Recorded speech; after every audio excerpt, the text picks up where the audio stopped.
Hi friends, welcome to Renna சமையல். இன்றைக்கி என்ன சமையல் பார்க்க போகிறோன்னா, ரொம்ப சுவையான உப்பலான பூரி கூடவே உருளைக்கிழங்கு மசாலா தான் பார்க்க போகிறோம். இந்த பூரியோட உருளைக்கிழங்கு மசாலா வச்சு சாப்பிட்றதுக்கு ரொம்ப சுவையாக இருக்கும். நான் சொன்ன அளவுகளோடு நீங்கள் பூரி செஞ்சிங்கன்னா பூரி ரொம்ப நேரத்துக்கு உப்பலாகவே இருக்கும். குழந்தைங்களும் இந்த பூரியை ரொம்ப விரும்பி சாப்பிடுவாங்க.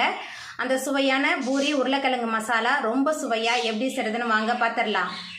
பூரி பண்ணுறதுக்கு 1/2 கிலோ அளவுக்கு கோதுமை மாவு எடுத்திருக்கேன். கோதுமை மாவு சேர்த்துக்கலாம். கூடவே கொஞ்சமாக உப்பு 2 சேர்த்துட்டு நல்லா கலந்து விட்டுறலாம். அப்போ தான் மாவு உப்பு எல்லாமே நல்லா கலந்து வரும். நல்லா கலந்து விட்டுறலாம். மாவு உப்பு 2 சேர்த்துட்டு நல்லா கலந்து விட்டாச்சு. இப்போ இதில் கொஞ்சம் கொஞ்சமாக வெதுவெதுப்பான தண்ணி சேர்த்துக்கலாம். பச்சை தண்ணி சேர்த்தா அந்தளவுக்கு நல்லா பிசைய வராது. அதனால் வெதுவெதுப்பான தண்ணி எடுத்துக்கலாம்.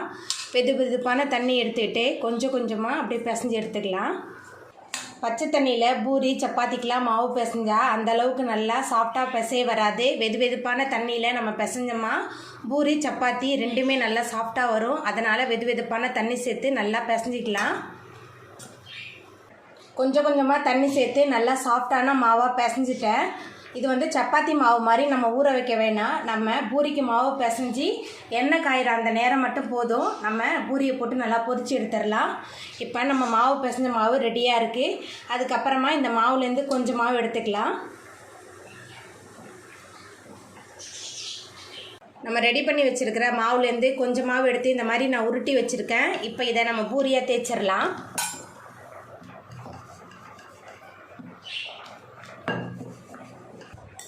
ரெடி பண்ணி வச்சுருந்த மாவுலேருந்து கொஞ்சமாக எடுத்து இந்த மாதிரி நம்ம பூரியாக திரட்டிட்டோம். இப்போ இதை ஒரு வட்டமான ஒரு டிஃபன் பாக்ஸ் மூடி கொண்டு ஷேப் பண்ணிடலாம்.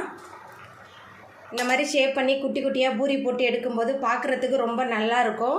குழந்தைங்களும் ரொம்ப விரும்பி சாப்பிடுவாங்க. ஒரே மாதிரியாக இருக்கும்போது இதே மாதிரி எல்லாத்தையும் போட்டு எடுத்துக்கலாம். பூரி பொரிக்கிறதுக்கு அடுப்பில் கடாய் வச்சுருக்கேன். இப்போ பூரி பொரிக்க தேவையான அளவுக்கு எண்ணெய் சேர்த்துக்கலாம். எண்ணெய் சேர்த்தாச்சு. எண்ணெய் நல்லா சூடாகி வரட்டும். பூரி பொரிக்கிறதுக்கு எண்ணெய் நல்லா சூடாகி வந்துட்டு இப்போ நம்ம திரட்டி வச்சுருந்த பூரி மாவை எடுத்து உள்ளே சேர்த்துடலாம்.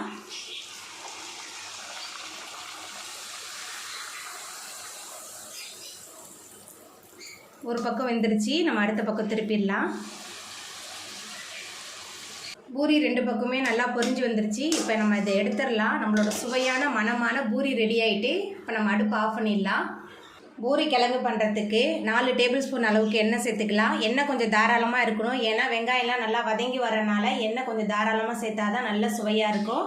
எண்ணெய் சூடாகி வரட்டும். எண்ணெய் சூடாகிட்டு இதில் கொஞ்சமாக கடுகு சேர்த்துக்கலாம். கூடவே கருப்பு உளுந்து கொஞ்சமாக சேர்த்துக்கலாம். நல்ல மணமாக இருக்கும். 2 டேபிள் ஸ்பூன் அளவுக்கு கடலைப்பருப்பு சேர்த்துக்கலாம். கடுகு, உளுத்தம்பருப்பு, கடலைப்பருப்பு எல்லாமே நல்லா பொரிஞ்சு வரணும். நல்லா பொரியட்டும். கடுகு, உளுந்து, கடலைப்பருப்பு எல்லாமே நல்லா பொரிய ஆரம்பிச்சிருச்சு. நீல வாக்கில் நறுக்குன்னு 5 பெரிய வெங்காயம் சேர்த்துக்கலாம். பூரிக்கலாம் பெரிய வெங்காயம் இந்த மாதிரி நீல வாக்கில் தான் நறுக்கி போடணும். அப்போ தான் நல்ல சுவையாக இருக்கும். வெங்காயம் சேர்த்துட்டு நல்லா வதக்கிடலாம். வெங்காயம் நல்லா வதங்கணும். அது வரைக்கும் நல்லா வதக்கிடலாம். வெங்காயம் நல்லா வதங்கி வந்துருச்சு. அதுக்கப்புறமா 1 டேபிள் ஸ்பூன் அளவுக்கு இஞ்சி நறுக்கி வச்சுருக்கேன். இஞ்சி சேர்த்துக்கலாம். இஞ்சி நல்லா பொடியாக நறுக்கி சேர்க்கணும். அதுக்கப்புறமா 4 காரத்துக்கு 4 பச்சை மிளகாய் சேர்த்துக்கலாம்.